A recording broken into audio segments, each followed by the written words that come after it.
পর্দা করার ফজিলত কি আপনারা আজকের ভিডিওতে জানতে পারবেন। তো চলো বন্ধুরা আজকের ভিডিওটা শুরু করি। এক আলেম সাহেব তার স্ত্রীকে নিয়ে ট্রেনে করে কোথাও যাচ্ছিলেন। পাশের সিটে এক উচ্চ শিক্ষিত লোক এবং তার স্ত্রী বসেছিল। সেই লোকটির স্ত্রীর গায়ে ছিল বেশ খোলামেলা পোশাক।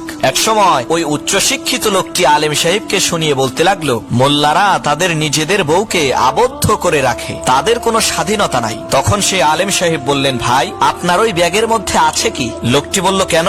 এতে আমার মহামূল্যবান জিনিসপত্র রয়েছে। আলেম সাহেব বলল, আপনি এগুলো ব্যাগের ভিতরে রেখেছেন কেন? লোকটি বলল, চোর এবং খারাপ লোকদের হাত থেকে বাঁচতে লুকিয়ে রেখেছি। তখন আলেম সাহেব বললেন, আমি আমার বউকে এভাবেই যত্নে লুকিয়ে রেখেছি যাতে তার দিকে কোনো খারাপ মানুষের নজর না পড়ে, কারণ আমার কাছে আমার স্ত্রী টাকা পয়সার চাইতেও বেশি মূল্যবান, আর আপনার কাছে আপনার স্ত্রী ধনসম্পদের চাইতে মূল্যবান নয়। তাই তো আপনি আপনার টাকা পয়সা যত্নে লুকিয়ে রেখেছেন আর স্ত্রীকে রেখেছেন খোলামেলা। এই কথা শুনে লজ্জায় লোকটির মাথা নিচু হয়ে গেল। তো বন্ধুরা আজকের ভিডিওটিতে আপনারা যদি কিছু শিখতে পারেন তাহলে পরে ভিডিওটিকে লাইক দিয়ে শেয়ার করে পাশে থাকবেন। এই রকম ভিডিও দেখতে চাইলে চ্যানেলটিকে সাবস্ক্রাইব করে বেল আইকনটি দাবাতে ভুলবেন না। দেখা হচ্ছে এর পরের ভিডিওতে।